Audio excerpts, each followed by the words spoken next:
Good day, sir. Good day, classmates.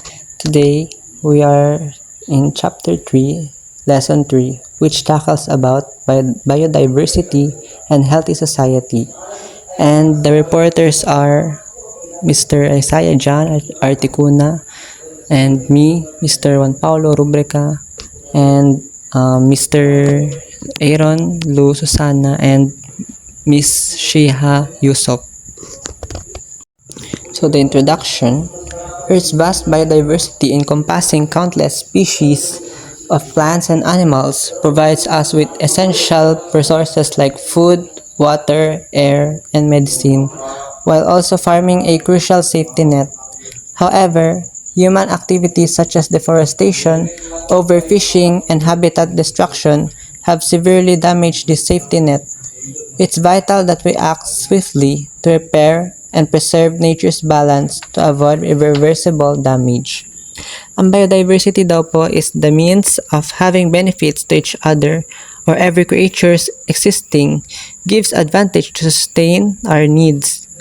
We, as a humans and other living, and also the non-living, considered as threads, as long as we can connect to each other through giving benefits, we form each other from thread into a net. When we don't destroy things, the bond of our threads in the nature won't break. Indifference in the reality, in which is the problem, is we lose our nature with our material needs, causing catastrophes. The impact of biodiversity in humans' life.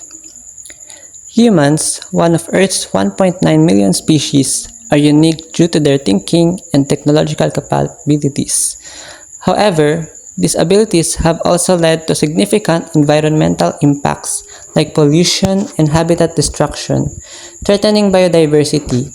It's crucial for us to understand and address these issues to ensure our survival and protect Earth's ecosystems. Global education and cooperation among governments, industries, and the public are key to mitigating the long-term effects of human activity on biological life. Ang tao ay isa sa pinakamaraming species sa mundo na may kakayahang mag-isip at gumamit ng teknolohiya na iba sa mga ibang creatures. Subalit, ang paggamit ng mga kakayahang ito ay nagdudulot ng malalim na epekto sa kalikasan tulad ng polusyon at pagkasira ng iba't ibang tahanan ng mga hayop. Dahil dito, ang iba't ibang uri ng buhay ay nanganganib. Kaya mahalaga na pag-aralan at tugunan natin ang mga epekto sa mga gawain upang maalagaan ang kalikasan at matiyak ang ating kaligtasan. Sa pamamagitan ng pangmatagalang edukasyon at pakikipagtulungan ng mga pamahalaan, industriya at publiko, maaari nating mabawasan ang negatibong epekto ng tao, ang mga gawain ng tao doon sa kalikasan, at masiguro ang magandang kalagayan ng ating planeta para sa mga susunod na henerasyon na magmamanage pa ng ating planeta. Next is human population growth. Human development, characterized by advancements in medical technology and modern agriculture, has significantly reduced disease incidence and starvation globally. However, this progress has led environmental pressures due to rapid population growth and technological demands, threatening natural species and habitats. Disparities between developed and less developed areas persist, resulting in issues like famine and disease resurgence in the latter.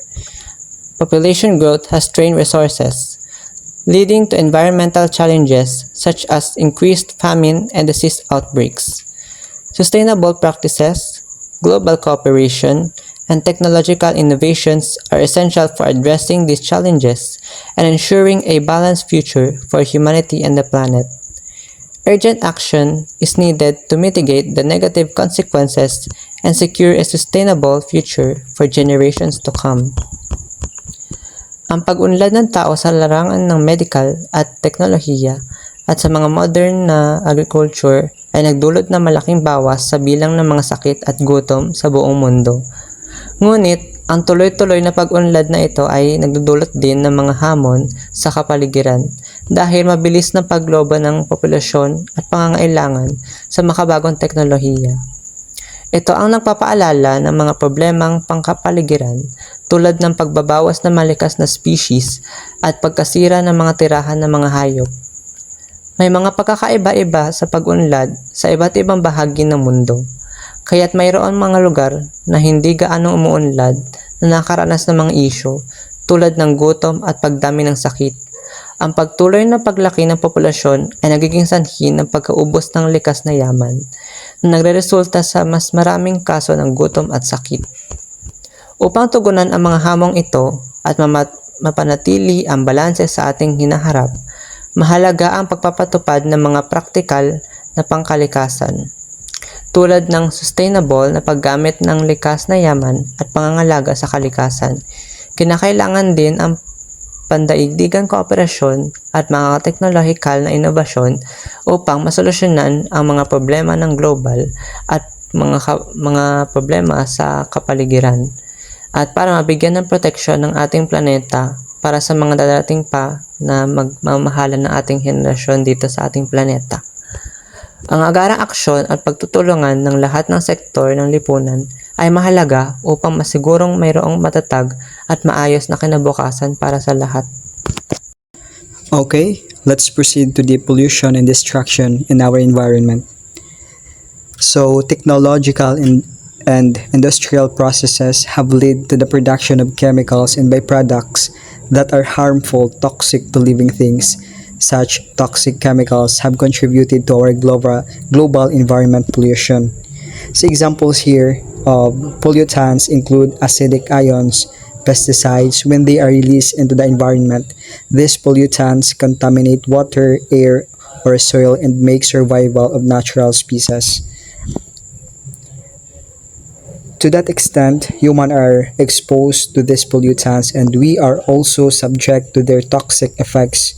The industrial byproducts such as dioxin pose similar dangers to many species including humans. The combining of acidic ions with atmospheric water has resulted in acid precipitation, or acid rain, which has acidified lakes and disrupted natural ecosystems. So what does it mean? So dito, kumbaga, yung nag-distract ng ating environment, isa na dito yung sa makabagong mga sasakyan dahil lahat sa atin ay gumagamit ng mga sasakyan. So, ito, nagagather yung mga usok ng mga sasakyan at hindi lamang yung mga sasakyan at pati na rin yung mga instruktura and also yung mga pabrika na ginagamit natin sa pang-araw-araw natin. And yung sunog sa kagubatan ay isa ring makasira ng ating environment kasi yung usok ng nasusunog na gubat ay makakasira rin sa ating ozone layer. And now, let's proceed to the destruction of habitat. So, the people use technology to clear land for farming, build and other purposes. Nagalid ito for habitat destruction where natural areas like forests and wetlands are destroyed. This harms plants and animals that need these habitats to survive. And also, ang agriculture is nagakos din ng problems when farmers don't take care of the land. For instance, not using cover crops between planting times can cause soil erosion, which washes away the top layer of soil and pollutes water sources. Like for example, when farmers cut down trees to make space for fields, it destroys the homes of animals like birds and squirrels and other animals. If a construction company fills in a pan to build a parking lot, it can harm fish and frogs that used to live there, right? If a farmer plants crops year after year without giving the soil a break, it becomes less fertile and the crops won't grow as well. And when too many cows or sheep eat all the grass in a field, it damages the land and makes it hard for new grass to grow. So habitat destruction and bad farming practices can hurt the environment and the animals and plants that live in it.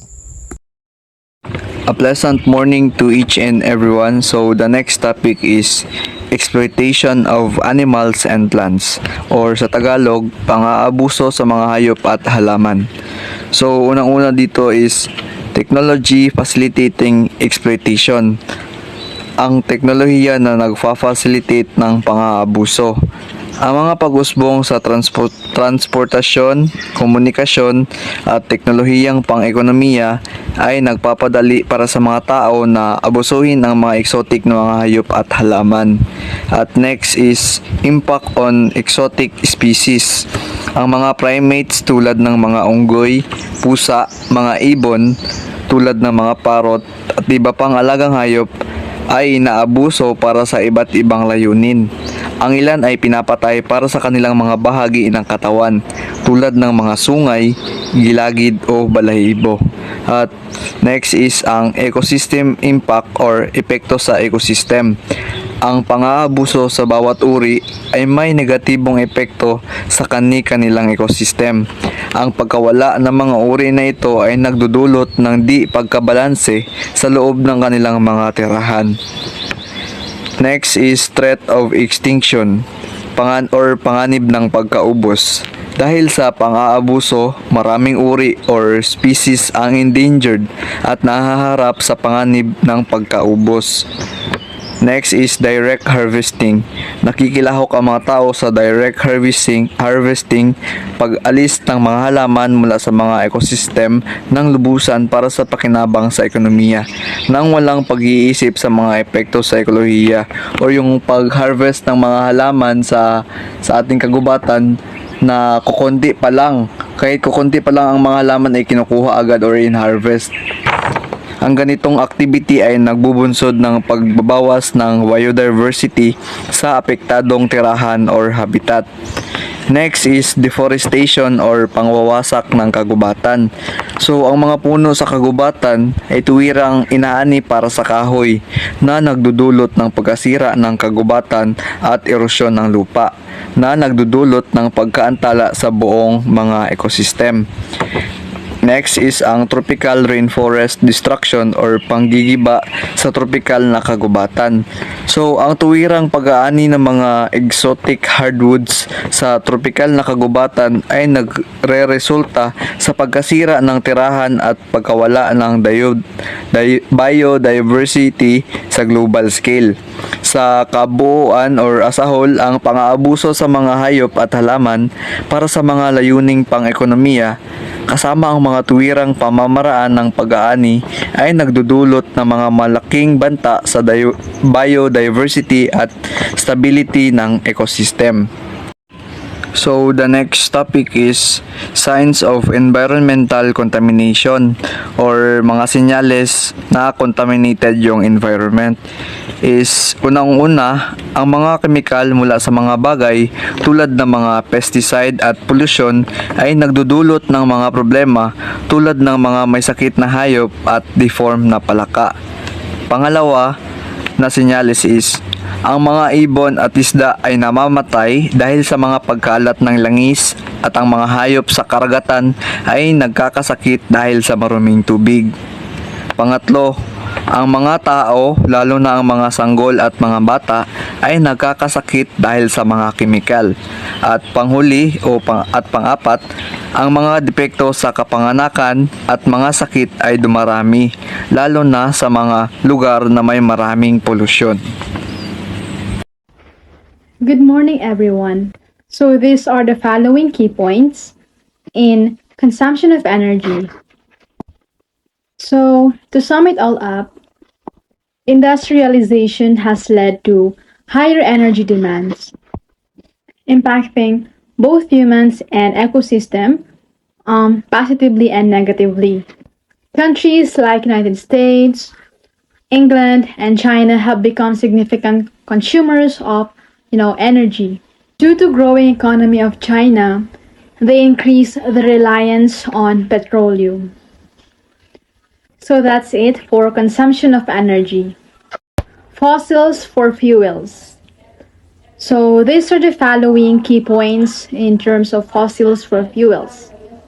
Fossil fuels like oil, coal, and natural gas have powered industries for 200 years. Their ancient deposit does not replace naturally.